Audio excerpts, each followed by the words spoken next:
Extinct cows come back to life. This isn't sci-fi, it's the reality of 2025.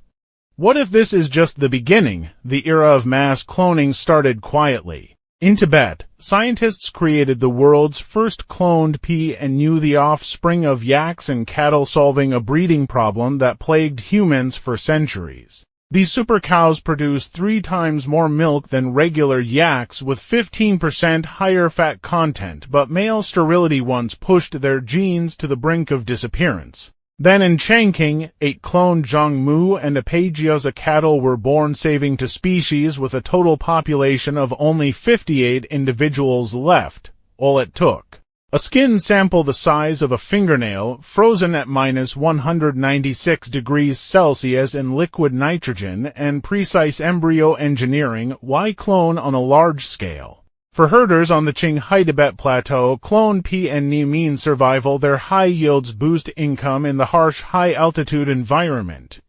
For conservationists, it's a lifeline. When the Zhongmu town earthquake killed most Zhongmu cattle, cloning resurrected their lineage. In agriculture, its efficiency. China's cloned dairy cows produce 100 tons of milk in their lifetime. Genetics so valuable, cloning preserves them forever. Even Arctic wolves and macaques have been cloned, protecting traits we can't afford to lose. But more clones mean bigger questions. The EU banned cloned food outright, while the FDA says it's safe, yet US supermarkets still refuse to stock it. 80% of Britons reject cloned meat, citing animal suffering. Cloned embryos often fail, and survivors face higher disease risks. Cost is another barrier. $20,000 to clone 1 cow. But biotech companies bet on scale. If prices drop, factory farms could replace herds with identical clones overnight. The biggest risk: genetic uniformity. Zhongmu cattle nearly vanished because they couldn't adapt to new environments after the earthquake. Imagine a world where millions of cloned animals share identical DNA. One virus could wipe out an entire species.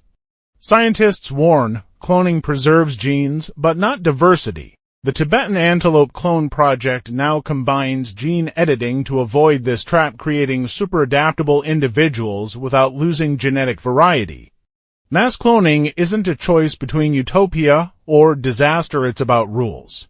In China, cloned endangered cattle are being returned to Tibet to rebuild wild populations, not replace them.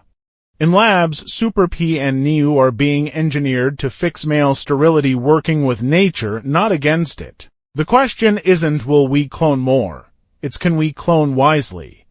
Every cloned animal carries hope, but also a warning. Technology should preserve life's complexity, not simplify it.